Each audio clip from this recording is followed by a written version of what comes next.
Hi, I'm Judy Castleberry, and today I'm talking about the e-marketing plan. When I was reading this in the textbook, it dawned on me that basically the only difference between other marketing plans and the e-marketing plan is that you're doing this based on marketing in the internet online world. So lessons learned in other places can always be moved into different locations. So why do we plan? We need an e-marketing plan for a lot of reasons. And we can do crazy things like just kind of throw something together on a whiteboard and call it good, or we can do real planning, because the problem with doing it this way is it can result in chaos. So how do we do it? Well, first we analyze. I strongly believe if you don't know where you are, you won't know where you're going. So one of the things that the book suggested was looking at an old-fashioned SWOT analysis. I'm sure many people in this class are familiar with the SWOT analysis, but for those who aren't, I'm going to run through this very quickly. The top row are internal issues. For example, S stands for strengths. Strengths means things that you're good at. So do you have a really strong team as far as creating web content? Do you have a very strong team as far as getting out and physically networking? Lots of things you can put in the strengths area. On the internal side, on weaknesses, though, you could also say, hey, my team really isn't up to date in the latest e-commerce marketing, so maybe we need to look at that and figure out some training or some education. So there's also possibly internal weaknesses. External, you start looking at opportunities. Now the book uses the example of Amazon versus Barnes & Noble, and I think this is a really good example where Amazon realized that booksellers like Barnes & Noble were really concentrating on bricks and mortar. They weren't looking at the e-commerce world at all, or if they did, it was very much an afterthought and not really all that great. So Amazon said, how can we exploit this opportunity? Well, hey, why don't we become the big marketer of books online? So they reached out to the opportunity, and look what happened. Threats could be something like Barnes & Noble waking up earlier than they did and saying, hey, instead of us just worrying about our bricks and mortar stores, we're going to jump into the e-commerce market in a stronger way. And because we already have national distribution centers all across the country in the form of these stores, we could outrun Amazon because we could deliver faster. Too bad they didn't do that. So after you analyze, you need to start thinking in terms of strategic planning. So when you look at the marketplace, whether it's a fruit market or it's an internet market, you need to figure out, where do I fit in that market? So is my position in the market business to consumer? Is it business to business? How will I differentiate myself from the other people in my market? If I'm at a farmer's market and everyone else only has one type of tomatoes, maybe I ought to look at 3 or 4 other types of tomatoes.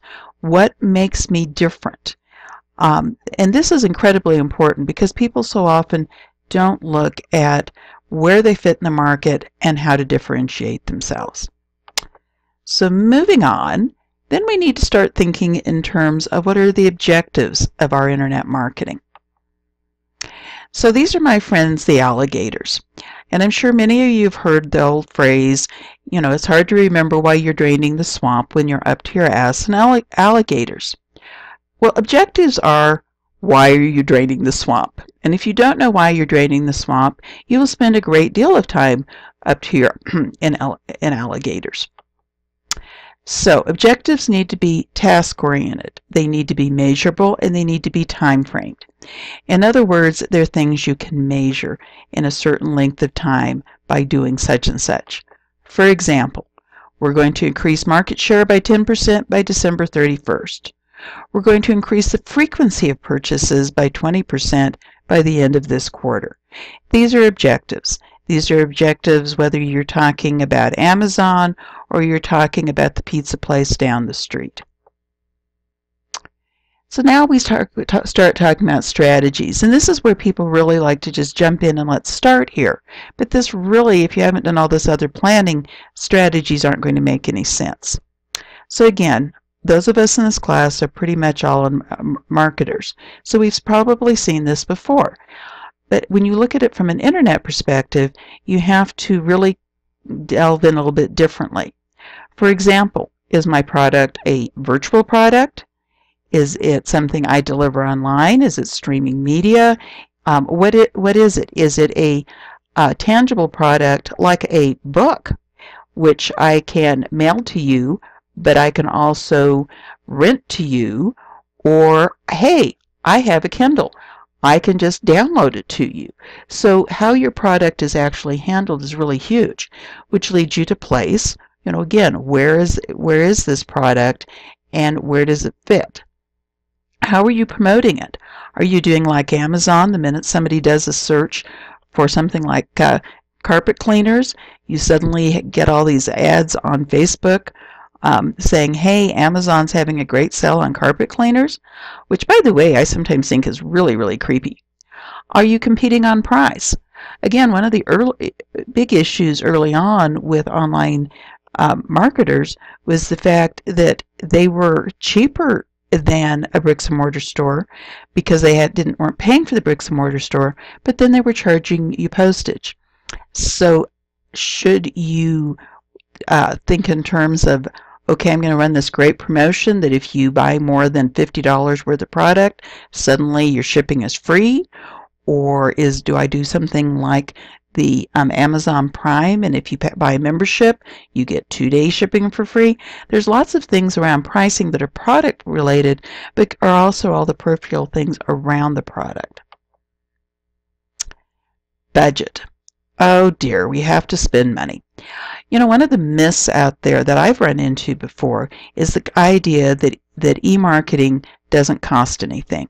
Well, I am here to tell you that my friends at Mythbusters would bust that myth, because there's lots of costs with online marketing.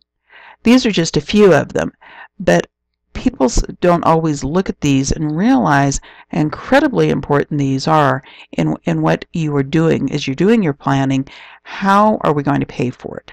How are we going to take care of the salary involved, the amount of money it costed to even put in those Facebook ads? How are we going to pay for the development costs? If we're not going to do our own website, we're going to be paying someone else to do for it. So I feel that this was a really important step in developing our e-marketing plan. So we've done all the planning, we've done all the thinking, we've got the money together, and now it's time to implement. Or, as Dr. Who would say, keep calm and just do it. This is the time to stop worrying if your website is perfect and get it out there. The time to start posting on the social media and driving your traffic to your website. This is the time to really get out there and actually do all the things that you've been planning to do.